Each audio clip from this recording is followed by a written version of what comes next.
人間と従属の大戦の後、両者は半獣人に世界を統治させることで合意した。100年ごとに人間と従属の婚姻が取り決められる。その世代で最初に生まれた半獣人の子が人間と従属の同盟の次期統治者となる。前世、私は揺るぎない忠誠心で知られる老族の長男を選んで嫁いだ。真っ先に彼の子を身ごもり、珍しい半獣の白狼を産んだ。息子は人間と従属の同盟の次期統治者に指名され、夫はそれに伴い強大な権力を手にした。美貌に目がくらんで皇族に嫁いだ妹は、それほど恵まれなかった。皇族の後継者は有名な女たらしで、やがて病気にかかり子をなせぬ体になった。嫉妬と恨みに駆られた妹は火を放ち、私と幼い白狼の息子を焼き殺した。目を開けると、まさに人間と従属の婚姻式の当日だった。今度は妹の方が早く、私が機会を得る前に老族の後継者ジェイコブのベッドに潜り込んでいた。私は悟った。妹もまた生まれ変わっていたのだ。しかし、彼女が知らなかったのはジェイコブの本性が残忍で暴力的だということ。彼は愛ではなく流血を崇拝し、配偶者としてふさわしくなかった。クラリス、ジェイコブと私は本当に愛し合っているの。私たちを一緒にさせてくれない？もう床を共にしたのよ。彼と結婚できなかったらもう誰とも結婚できないわ。ぼんやりと妹ベラの泣き叫ぶ声が聞こえた。父は傍らに立ち、彼女を擁護して口を挟んだ。クラリス、お前も別の婚約者を選んだらどうだ。ベラはただ判断を誤っただけだ。父は常にベラに肩入れしていた。何しろ彼女は正妻の嫡出子であり、私は不倫の結果生まれた諸子に過ぎないのだ。地面にひざまずくベラを見た。涙で顔が濡れ、哀れみを誘う悲しみに満ちているが、目の中の野心と興奮は隠せなかった。その時、私は確信した。彼女もまた生まれ変わっていた。そして今回は、私より先にジェイコブのベッドに潜り込んだのだ。前世、私は老族の長男ジェイコブを婚約者に選んだ。裸族は冷血で無情、皇族は軽薄で不実、竜族は傲慢とみなし、忠誠と献身で知られる老族だけが信頼に値すると考えたのだ。ジェイコブと結婚して6ヶ月後、私は子を身ごもり、半獣の白狼、息子トリスタンを産んだ。人間と従属の婚姻から最初に生まれた半獣人の子として、トリスタンは当然のように人間と従属の同盟の次期指導者となった。ベラは皇族の美貌に目がくらみ、その後継者ルシアンを選んだ。しかし彼が恥知らずな女たらしで、常に他の愛人と絡んでいるとは予想もしていなかった。やがて彼のせいで病気に感染し不妊となり、皇族から軽蔑される身となった。彼女は自分の不幸を私のせいにし、私が自分より良い人生を送っていることに嫉妬した。ある夜、彼女は密かに私に薬を盛り、火を放って私とトリスタンを焼き殺した。その記憶により、胸中に憎悪が渦巻いた。今すぐベラを殺し、トリスタンの仇を討ちたいほどだった。私は袖の中で拳を握りしめた。手のひらの痛みで少しばかり正気を取り戻した。そして怒りを理解の表情で覆い隠し、ゆっくりとうなずいた。ベラとジェイコブが本当に愛し合っているのなら、私は決して彼らの幸せを邪魔しない。ベラは私がいこ簡単に承諾するとは思っていなかった。絞り出した涙が、今や気まずくにも目の端に溜まっている。ベラ、早く立ちなさい。さっさとお姉さんに譲ってくれた礼を言いなさい。父は明らかに安堵し、せき立てた。ありがとう、クラリス。ベラは笑顔を輝かせ、急いでこの良い知らせをジェイコブと老族に伝えに出て行った。娘は成長するのが早く、あっという間に去っていくものだな。父は冗談を言った。しかし振り返って私の顔の冷たい無関心さを見ると、彼の声は途切れた。クラリス、婚約候補の従属の後継者の中では、残るはダ族のドラコと子族のルシアンの2人だけだ。やはりキツネ族の方が良い縁組だと思う容姿も良く、地位も高く、明らかにダ族より優れている。それに、ベラがかつて言っていた。私は遮った。父上、私はダ族のドラコと結婚することを選びます。ほとんどの人間にとって、蛇は冷血で非情であり、その偏見は蛇族の従人にも及んでいた。何千年もの間、蛇族に嫁いだ人間は一人もいなかった。その結果、彼らは人間と従属の同盟の統治者を一人も生み出せなかった。ついには、五代獣族家紋の列から追放され、従属の最下層に落とされ、ほんのわずかな資源さえも与えられなかった。しかし前世、炎が私を包み込んだとき、私は一対のエメラルドグリーンの瞳ドラコの瞳を見た。彼は私を救おうとした。しかし炎はあまりに激しく、彼はなすすべがなかった。父は私の決定に不賛成だったが、私の顔の決意を見て、それ以上迫らなかった。彼はただため息をつき、私を慰めようとした。もし打族での生活が苦しすぎたら、おそらくベラが君を助けることができるだろう。しかしベラは、私が打族に嫁ぐことを選んだと知ると、顔を見せびらかすことを禁じ得なかった。クラリス、たとえジェイコブと結婚できなくても、衰退している打族にまで落ちぶれる必要はなかったでしょう？子供を産む前に餓死したりしないでね。最近は食うのに精一杯らしいわ。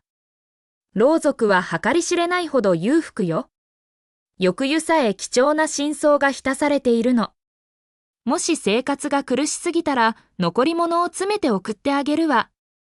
彼女は口を覆って大笑いし、周りの使用人たちの気まずい視線を無視した。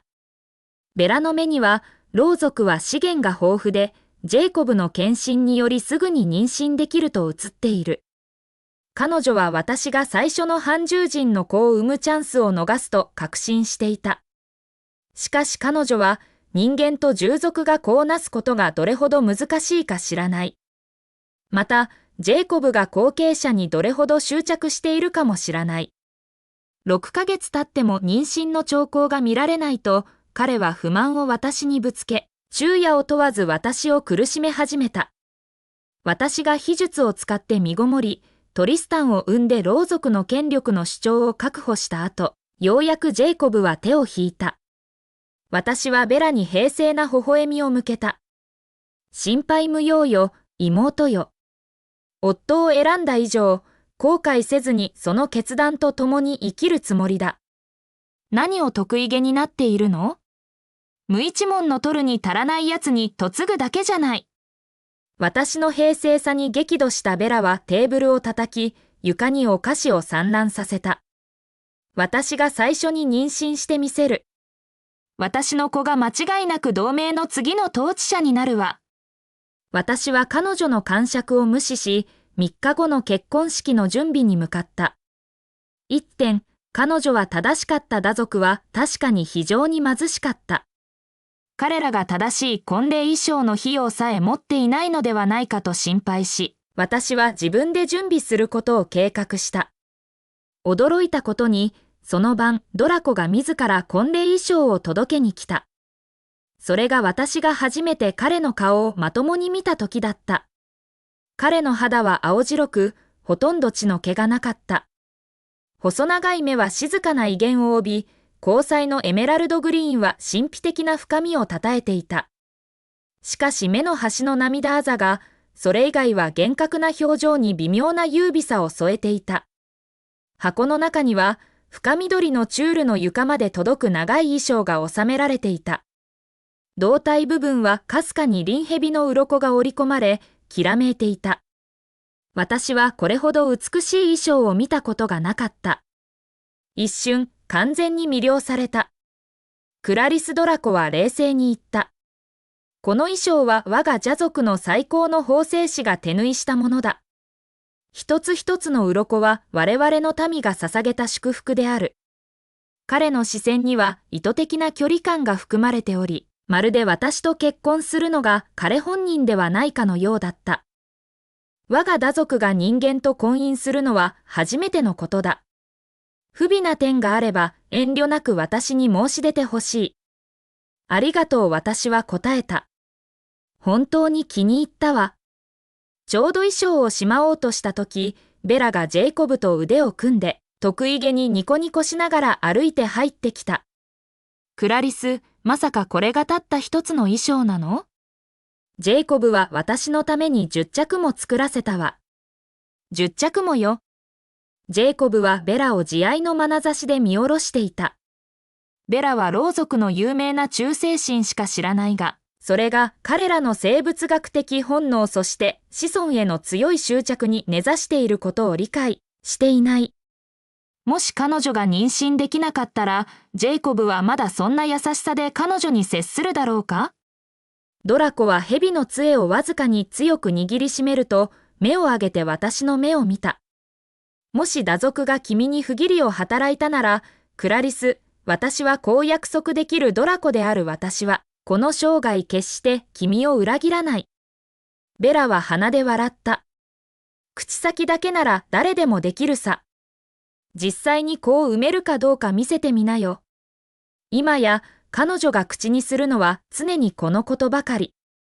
前世の不妊は彼女の心の棘となり、今は妊娠することに固執している。ジェイコブと結婚する前でさえ、もう彼の家に移り住んでいた。その意味で、彼女とジェイコブは完璧なカップルだった二人とも後継者に病的に執着している。ベラ、多分君は自分の結婚式に集中した方がいい。人が君が私の婚約者に目をつけたと思うかもしれないから。私はほのかに微笑み、ベラとジェイコブの酸っぱい表情のもと、ドラコの手を取って立ち去った。背後では、まだベラの甲高い声がジェイコブにしがみつき、妊娠、子、次期統治者という言葉がかすかにしかし明らかに聞こえていた。ああ、愚かな妹よ。たとえ第二の人生を得ても、彼女はまだ子が権力への唯一の道だと信じている。ドラコの冷たい声が私の耳元で響いた。クラリス、君が私を選んだのは他に選択肢がなかったからだと分かっている。だが約束する、私の力の及ぶ限り、決して君を苦しめない。私は彼の声に本能的に振り向き、誤って彼の胸につまずいた。奇妙でありながら心地よい香りが鼻に漂った。私は彼を見上げ、ゆっくりと意図的に明確に言った。ドラコ、私は進んであなたを選んだのです。ドラコの目に読み切れない何かがちらりと過ぎた。よかろう。クラリス。3日後、結婚式は予定通り訪れた。両方の式は同じグランドレストランで行われた。ロー族の結婚式は前世よりもさらに豪華だった。彼らは隠遁している鳳凰族を招待して演奏させ、主要な貴族家は総力を挙げて出席した。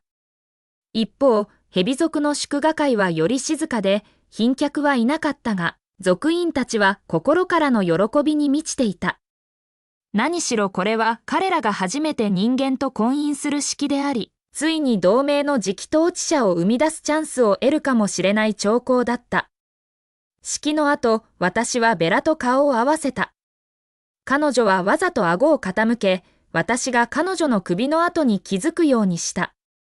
クラリス、狼の男があんなにスタミナがあるなんて知らなかったわ。この調子なら、すぐに後継者を生みそうよ。私は礼儀正しく微笑んだ。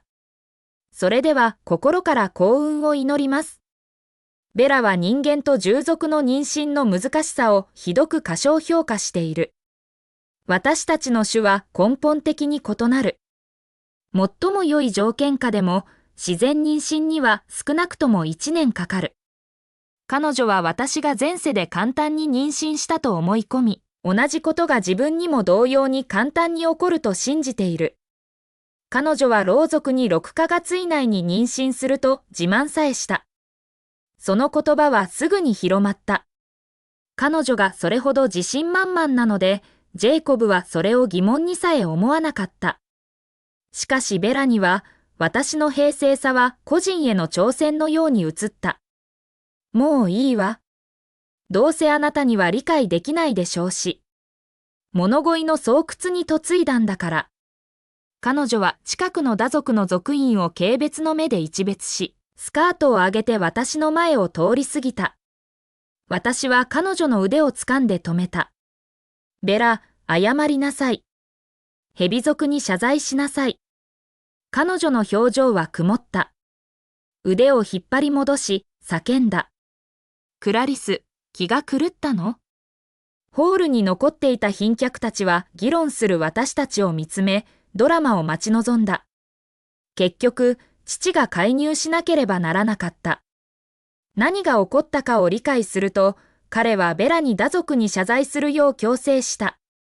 家族が従属の中で最下位とはいえ、人間の侮辱に対しては団結するだろう。去る前に、ベラは私に悪意に満ちた視線を投げつけ、声を潜めてつぶやいた。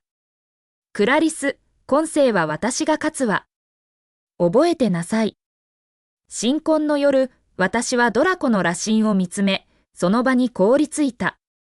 誰も蛇には2つあるなんて教えてくれなかった。ベッドで動かない私を見て、ドラコは誤解した。青ざめた表情で、身をかがめて服を集め、着始めた。何をするつもり？私は彼の手から布を奪い取り、不快感を顔に浮かべた。私くんがしたくないと思って彼はどもりながら、ベッドのそばに気まずく立ち、エメラルドの瞳の輝きが曇った。彼が最初に動かないのなら、私が動く。私は一歩踏み出し、腕を彼の首に回し、ベッドに引き倒した。体が触れ合うと、あの微妙で馴染みのある香りが再び私を包んだ。ドラコ、あなた、とてもいい匂いがする考えずにつぶやいた。彼は一瞬凍りつき、それから耳の先がかすかにピンク色に染まった。次の瞬間、彼のキスは深まり、額からずっと下までたどった。指を組み合わせ、私たちは狂乱の一夜を共にした。かつて私は老族の強さがベッドで最高の選択肢だと思っていた。しかし打族には独自の独特の特質があった。ドラコは夜明けが空を照らすまで止めず、私は実質的に休みを懇願した。ミコゼ後、ニュースが飛び出した。ベラが妊娠した。私は驚愕した。数千年の間、たったミコゼで人間が従属と子を成したことはなかった。彼女の膨らんだ腹を自分の目で見なければ信じられなかっただろう。老族は生まれぬ子のために盛大な祝賀会を開き、すべての貴族家を招待して喜びを分かち合った。我々の祖先が見守っているに違いない。たったミコゼでの妊娠なんという奇跡だ。ジェイコブは肺を高く掲げ、顔に誇りを満ち溢れさせた。多くの賓客が彼にお世辞を言いに近づき、老族の好意を得ようと熱心だった。みんなが同意した。同盟の次期統治者は間違いなく老族から出る。今は機嫌を取る絶好の機会だった。身分によって私はドラコと共に宴会場の端に座るべきだった。しかしベラはジェイコブに私を彼女の隣に置くよう主張した。彼女は自慢するチャンスを逃すわけにはいかなかった。腹を撫でながら彼女は私に得意げな視線を投げかけた。クラリス、ミコゼ立ってもまだお腹にニュースなし？どうやら本当に不足しているようね。子宮さえ努力していないみたい。半獣人は急速に成熟する。2ヶ月で出生するのに十分だ。彼女の大きさからして彼女の子は来月生まれるだろう。しかし彼女は半獣人の幼獣がどれほど大きいか知らない。食事管理をしなければ分娩中にひどく苦しむだろう。前世、私は体重を注意深くコントロールしたが、それでも出産には丸一日一晩かかり、痛みは死を願うほどだった。しかし子供が無事に生まれ、腕の中で安らかに眠っているのを見た瞬間、後悔はないと知った。私はワインを一口飲み、淡々と言った。歴史的に人間と従属の最速の妊娠には丸1年かかった。しかしあなたはみこぜしかかからなかった。どんな方法を使ったかはあなただけが知っている。ベラは私に向かって顔を振り向け、罪悪感に慌てた目を動かした。クラリス、何をほのめかしているの？彼女はわずかな探りさえ耐えられない。ベラはまだ平静を保てない。安産でありますように、ベラ私は杯をあげて彼女に乾杯し、それからドラコと共に宴会を去った。1ヶ月後、ベラは丸3日未満の陣痛に耐え、ようやく出産した。しかし7日経っても、老族はまだこの到着を発表しなかった。父が訪問しようとさえ、彼らは入ることを拒否した。疑いようがない子に問題があったのだ。半月後、父は私を家に呼び寄せた。去る前にドラコの目に映る心配を見て、私はようやく折れ、彼に同行を求めた。居間で、ベラは床に座って泣きじゃくり、半獣の赤い狼の子を腕に抱きしめていた。